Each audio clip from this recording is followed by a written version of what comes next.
जय हिंद दोस्तों, फिर से हिंदुस्तानी भाऊ आपके सेवा में और पाकिस्तान की ले आएगा, समझा? तेरे भारत के टुकड़े करूंगी मैं। बड़ी बड़ी बात मत,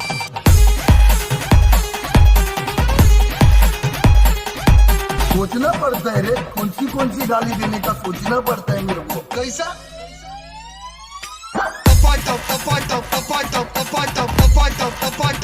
तो आइंदा से मेरे नाद में मत लग, समझा?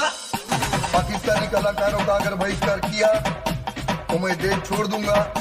जावेद अख्तर का बयान, पहली फुर्सत में निकल।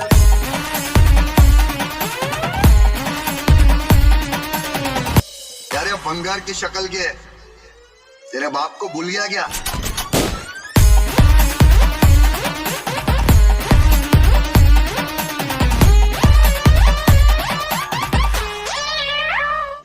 रुको जरा, सबर करो, बोला धक्का बुक्की नहीं करने का, आराम से लेने का। हाँ, पिछले 10 वर्षों में ऐसा कई बार हुआ है कि कोई व्यक्ति सोशल मीडिया का इस्तेमाल करके बहुत ही कम समय में बहुत ही ज्यादा लोकप्रिय हो गया हो।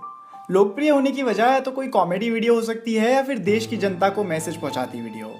हिंदुस्तानी भाव के नाम से जाने जाने वाले विकास जयराम पाठक भी कुछ इसी तरह की वजह के कारण लोकप्रिय होने शुरू हुए थे, जहां उन्होंने अपनी YouTube वीडियोस के जरिए देश के खिलाफ आवाज उठाने वाले लोगों को सबक सिखाने वाला मैसेज देना शुरू किया था। यही वीडियोस जिनमें हिंदुस्तानी भाव की भाषा बेशक गलत थी, पर देश के प्रति इंटेंशन उनका बिल्कुल सही था और शायद उनकी ऑडियंस को भी उनकी यही क्वालिटी अच्छी लगी, जिस कारण उनकी ऑडियंस ने उनके कंटेंट को खुले हाथों के साथ स्वीकारा और जल्दी ही उन्हें देश भर में लोकप्रिय भी कर दिया। लोकप्रियता इतनी बढ़ गई कि आगे चलकर नेशनल टेलीविजन पर आने वाले शो बिग बॉस के मेकर्स ने हिंदुस्तानी भाव को शो में बुलाने के लिए उन्हें अप्रोच करा और फिलहाल वे इसी शो का हिस्सा भी बने हुए हैं, जहां पर भी उनका स्वभाव ऑडियंस को काफी पसंद आता नजर आ रहा है। और इसी वजह से आप में से कई लोग हमारे कमेंट सेक्शन में ये रिक्वेस्ट कर रहे हैं कि हम हिंदुस्तानी भाव की जिंदगी की कहानी को लेकर एक यूट्यूब वीडियो बनाएं, और यही कारण है कि आज हम ये वीडियो आपके लिए लेकर आए हैं, जिसमें मैं आपको हिंदुस्तानी भाव यानी विकास जयराम पाठक की जिंदगी की पूरी कहानी बताऊंगा।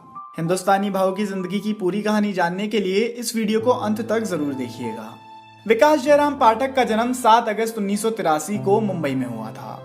विकास ने मुंबई के ही एक सेंट एड्रेवो स्कूल से अपनी पढ़ाई शुरू करी, पर कुछ ही वर्षों में उनके पिता की नौकरी चली जाने के कारण उनके घर की आर्थिक स्थिति इस कदर बिगड़ गई कि उनके पास अपनी स्कूल बुक्स खरीदने तक के पैसे नहीं थे। ऐसे में विकास को एहसास होने लग गया था कि अब उनके घर में फाइनेंशियल ट्रबल शुरू हो चुकी हैं, और इसी कारण उन्होंने अपने स्कूल की पढ़ाई को बीच में ही छोड़ दिया और घर में पैसे देने के लिए बाहर छोटे छोटे काम करने लग गए।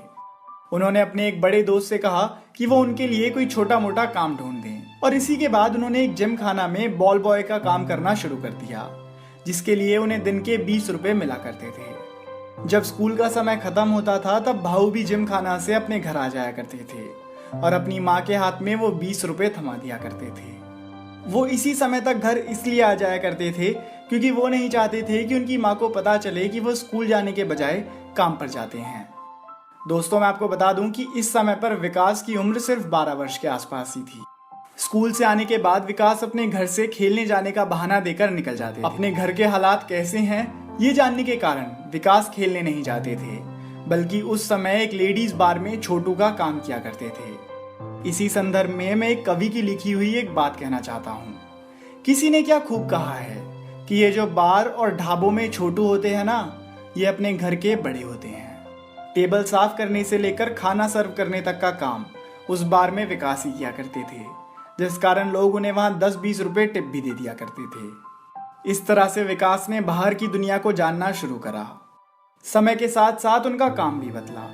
उन्होंने ट्रेन में अगरबत्ती बेची, खार मार्केट की एक साड़ी शॉप में काम करा, और इसके अलावा कुछ समय के लिए उन्होंने एक गराज में भी काम करा। उम्र बढ़ी तो समझ भी बढ़ी, और इसी कारण उन्होंने साइड में एक जर्नलिस्ट बनने का कोर्स भी शुरू कर दिया, और इसी के बाद उनकी एक क्राइम रिपोर्टर के तौर पर नौकरी भी लग गई, और यहाँ भी उन्होंने मेहनत और लगन के साथ काम करा। इसके बाद उनकी जिंदगी में स्थिरता आने लगी और धीरे धीरे उनके पैसे की समस्या भी दूर होती गई। पैसे आए तो उन्होंने उस पैसे को सही जगहों पर इन्वेस्ट करना भी शुरू कर दिया ताकि उनके पैसे और बढ़ सकें। जिंदगी और स्टेबिलिटी की तरफ उन्होंने अगला कदम बढ़ाते हुए शादी करी। इसके बाद उनका एक बेटा हुआ जिनका नाम है आदित्य, और अपने बेटे आदित्य के नाम पर ही उन्होंने एक एनजीओ की भी शुरुआत करी, जिसके तहत वो 24 घंटे गरीबों के लिए एक मुफ्त एम्बुलेंस की सेवा प्रदान करते हैं। क्या बेटा समझ में आया? बाप बाप होता है, बेटा बेटा होता है। हाँ? पहली फुर्सत में निकल